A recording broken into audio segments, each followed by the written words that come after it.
Okey, selamat petang kepada semua pelajar atau pemurid. Jadi hari ini saya akan buat sedikit video pembelajaran kita berkaitan dengan reka bentuk elektronik.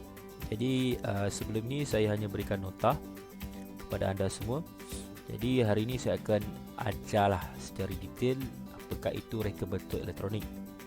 Okey, jadi pembelajaran kita hari ini kita akan mulakan dengan objektif pembelajaran. Jadi apa yang bakal kita belajar pada hari ini ada dua.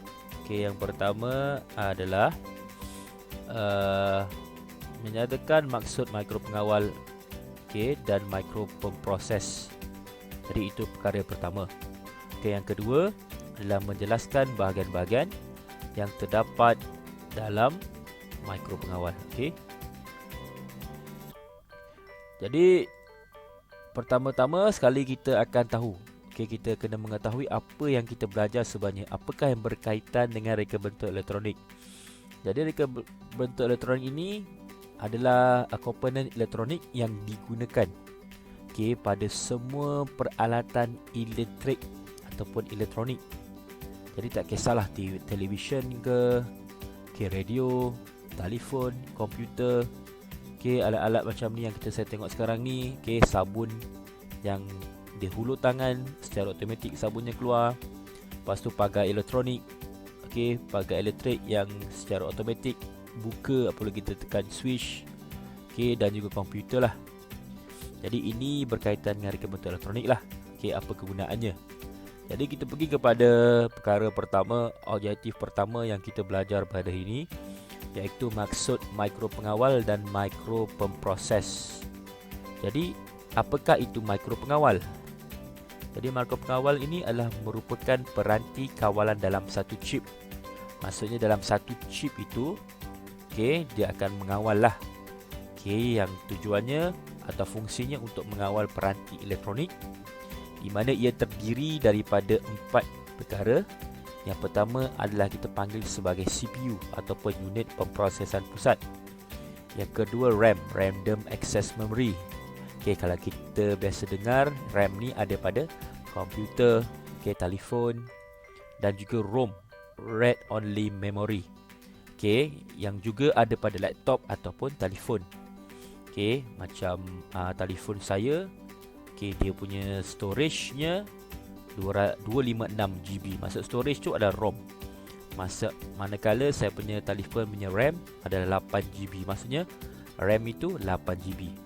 Jadi RAM ini dia menyimpan memori secara sementara, manakala ROM ini secara kekal. Maksudnya kalau kita install sesuatu dalam telefon, selagi kita tak uninstall, maksudnya kita tak delete application itu, dia akan kekal, di mana ia akan disimpan oleh ROM. RAM ni dia simpan data yang kita gunakan secara sementara lah, sehingga kamu buat cleaning. Dan satu lagi peranti kawalan adalah port input ataupun output lah, tempat kita cucuk cas, tempat kita kabel data dan sebagainya lah. Dan mikropengawal ini dia hanya mengawal barangan-barangan atau alatan-alatan peranti secara mudah, sebab dia mengawal kawalan mudah seperti pagar rumah, automatik, remote control dan sebagainya. Yang kedua, kita mengetahui maksud mikropemproses. Microprocessor. Apakah itu? Ia merupakan peranti pemprosesan mikro dalam satu chip. Jadi ia lebih kecil, lebih detail. Jadi digunakan bersama dengan chip-chip sokongan seperti input, output, RAM dan ROM yang dihubungkan melalui sistem bus. Jadi seterusnya mengawal kawalan yang lebih besar seperti komputer dan telefon pintar. Jadi prosesor ini, contohnya kalau laptop atau komputer kita dengar sebagai Intel, kita dengar sebagai AMD. Kalau telefon pula ada Snapdragon, ada Exynos, Helios dan sebagainya lah. Jadi contoh-contoh microproses ni atau prosesor seperti Intel Core i7 dan AMD ni untuk komputer lah. Dan Snapdragon, Exynos dan HiSilicon ni untuk telefon pintar. Kalau Snapdragon ni hampir semua telefon, Exynos ni Samsung punya telefon, HiSilicon ni untuk peranti telefon Huawei.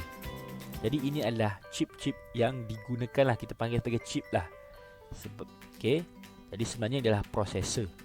Okay, dia mengawal.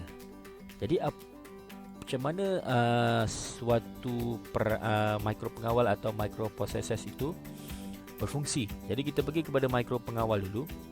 Jadi gambar raja blok micro pengawal ni, kira dalam satu micro pengawal itu mesti ada CPU, mesti ada RAM, ROM dan IO. IO ni adalah input dan output. Okey, maksud saya ni lah. Okey, port IO ni, okey, I ni untuk input, O ni untuk output. Okey. Okey. Jadi yang kedua kita pergi kepada blok, gambar raja blok untuk micro pemproses. Jadi dia sama saja, cuma bezanya dia dihubungkan melalui sistem bus. Okey, sistem bus. Jadi kalau kamu lihat pada komputer dan sebagainya, okey, ke semua ini, maksud saya ke semua ni, okey, kita akan masukkan dalam, kalau komputer kita panggil sebagai kotak putih ke hitam dan sebagainya, kita panggil sebagai CPU. Okey, jadi beza dengan pengawal mereka dalam CPU mesti ada RAM dia dalam kotak yang berbeza. Tapi kalau di sini microprocessor, okey, microprocessor ini RAM, ROM, output dan input digabungkan dalam satu sistem bus. Maksudnya dihubungkan, okey, sebelum dia dapat memproses suatu maklumat lah untuk digunakan dalam peranti. Okey, seterusnya menjelaskan bahagian-bahagian yang terdapat dalam mikro pengawal. Jadi bahagian-bahagian yang terdapat dalam mikro pengawal ni dia terbahagi kepada 3 kelas. Okey, kita pergi yang pertama, dikenali sebagai input. Jadi apa itu input? Input itu fungsinya untuk menerima isyarat dan menghantarnya kepada unit pemprosesan pusat. Contohnya, kita gunakan remote control. Jadi, kita tekan, contohnya kita nak tukar channel lain. Contohnya, kamu nak tukar channel nombor 3. Jadi, kita tekan 3. Jadi, bila kita tekan 3 itu, button 3 itu sebagai input. Okey, iaitu sebagai menerima isyarat. Jadi, apakah input? Okey, kita tahu tadi input adalah menerima isyarat. Jadi, input itu terbahagi kepada 2 kelas, iaitu digital dan analog. Okey, dia terbahagi kedua. Jadi, apakah input bagi digital? Okey, input bagi digital ini antaranya adalah switch tekan tutup, switch tekan buka, switch micro, penderia pergerakan dan juga penderia air. Okey, jadi switch tekan tutup ini, apabila switch ditekan, litar akan tertutup dan arus dapat mengalir. Contohnya loceng. Okey, loceng rumah. Apabila kita tekan loceng rumah, okey, loceng akan berbunyi, betul? Maksudnya itu dia menggunakan switch tekan tutup. Manakala switch tekan buka ini, apabila switch ditekan, litar akan terbuka dan arus tertutup. Okey, fungsinya biasa digunakan ya. Okey, apabila switch ditekan, litar akan terbuka dan arus terputus. Maksudnya digunakan pada peti ais di rumah. Maksudnya apabila kita buka pintu peti ais yang bawah tu, bukan freezer ya, yang bawah, lampu tu akan menyala, betul? Bila kita tutup, lampu akan terpadam. Manakala yang ketiga adalah switch mikro. Switch mikro ini dia ada 2 fungsi. Okey, pertama COM dan NO. Jadi apabila kamu gabungkan wire, kamu masukkan kat SOM, kamu masukkan kat NO, maksudnya switch dia akan jadi seperti switch tekan tutup. Okey, dia akan sama switch tekan tutup. Manakala kalau kamu letak wire pada COM dan pada NC di sini, maksudnya dia akan jadi fungsinya sebagai switch tekan buka. Okey, maksudnya bezanya switch mikro ni kita boleh pilih sama ada nak jadikan dia switch tekan tutup ataupun switch tekan buka. Lepas tu penderia pergerakan, motion sensor, mengesan pergerakan haba manusia atau haiwan. Okay, biasanya digunakan pada pintu-pintu supermarket lah. Apabila kita masuk, pintu akan terbuka secara automatik. Dan juga penderia air, mengesan kehadiran air pada suatu tempat. Biasanya penderia air ni digunakan pada kereta-kereta mewah, contohnya BMW, Wildfire dan sebagainya. Apabila berlaku hujan, turun hujan je, kena pada cermin hadapan, wiper itu akan bergerak secara automatik tanpa perlu kita tekan twill untuk menggerakkannya. Okey, seterusnya kita pergi kepada peranti analog pula. Analog pula terbahagi pada 3, iaitu penderi jarak, infrared distance sensor. Yang kedua penderi cahaya, dan yang ketiga penderi suhu. Penderi jarak infrared distance sensor ini untuk mengesan dan membaca ukuran jarak antara penderia dengan objek atau halangan yang diperbuat dengan logam atau bukan logam lah. Sama juga ada juga digunakan pada pintu automatik. Ada juga digunakan pada macam tadi hand sanitizer yang secara automatik kan, kita hulur sahaja tangan, sabun akan terkeluar dan sebagainya. Yang kedua adalah pendera cahaya, perintang peka cahaya atau kita kenal sebagai LDR, light diode resistant. Jadi dia akan peka kepada perubahan kecerahan cahaya, di mana semakin cerah cahaya semakin rendah rintangan pendera cahaya. Dan yang terakhir pendera suhu, mengesan suhu dalam julat tertentu.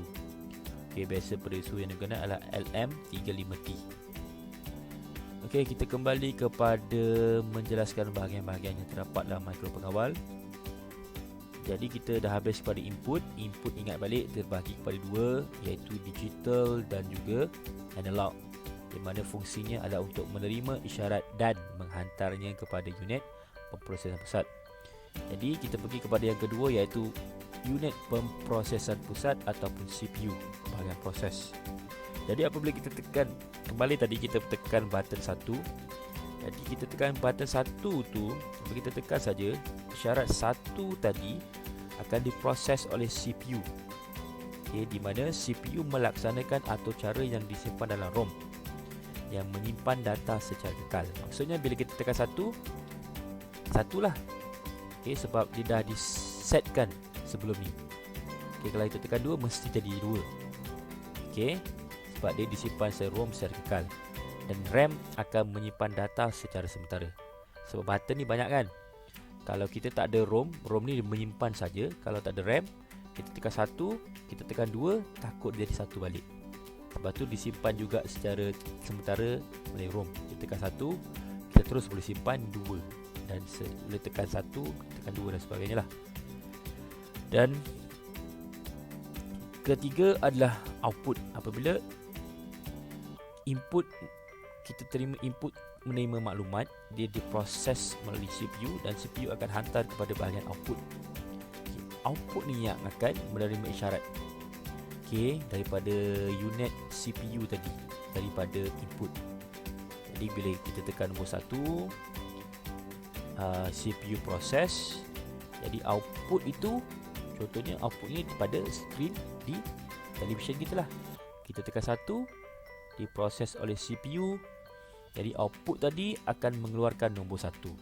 Maksudnya tekan 1, buka skrin TV, tekan nombor, keluar nombor 1. Jadi apakah output tadi? Jadi output ini terbahagi kepada beberapa lah. Ada 5. Yang pertama, diode pemancar cahaya, light emitting diode, LED. Dia banyak warna. LED ni dia banyak warna. Dia banyak jenis lah, maksud saya banyak jenis dan warna. Jadi mengeluarkan cahaya dan sebagai lampu hiasan. Yang kedua, pembas, buzzer piezo ni. Buzzer piezo ni macam pembesar suara lah. Jadi dia menukarkan gelombang elektrik kepada gelombang bunyi. Contohnya kita kuatkan remote kan, kita kuatkan suara gunakan remote. Jadi yang efeknya kepada TV lah, suara semakin kuat ataupun kita memperlahankan suara semakin perlahan. Yang ketiga adalah geganti atau relay. Relay ini untuk mengawal litar berarus tinggi. Relay ni dia ada jenis lah. Dia boleh meninggikan arus atau merendahkan arus lah. Itu guna relay, dia boleh kontrol. Bagusnya. Seterusnya adalah motor arus terus. Okey, berputar apabila ada arus elektrik yang melaluinya. Berputar berlawanan apabila penyambung wayar keketuban. Dan yang seterusnya memerlukan pemandu motor driver. Jadi motor arus terus ini dia macam pada kenderaan kawalan jauh lah. Okey, kamu punya remote control car tu, dia boleh ke depan, boleh ke belakang. Okey, dan yang terakhir adalah lampu LED 12 volt mengeluarkan cahaya apabila arus elektrik mengalir melaluinya. Okey, biasanya lampu-lampu di rumah kamu yang panjang tu, bukan jenis yang terkini. Yang maksudnya kamu tekan dia terus hidup. Okey, itu lampu LED. Jadi habis hari ini. Jadi apa yang kita belajar hari ni ya? Yang kita belajar hari ini. Okey. Kita kembali pada objektif pembelajaran. Kita belajar yang kedua benda iaitu maksud makro pengawal dan makro proses. Okey, jadi makro pengawal dan makro proses itu maksudnya adalah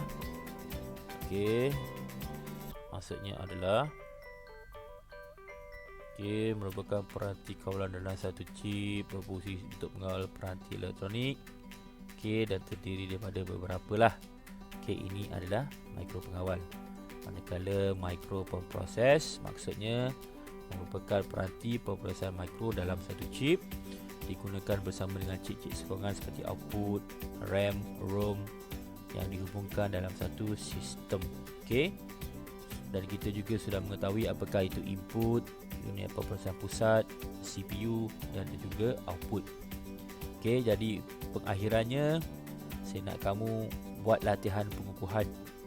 Apakah bahagian-bahagian yang terdapat pada mikro pengawal, tekan 3 fungsi dari pemancar cahaya dan berikan 3 peranti input analog. Jadi selamat menjalankan tugasan saya. Dan saya ucapkan terima kasih kepada mereka yang sudi selama ini masuk dalam kelas saya buat latihan nota dan sebagainya.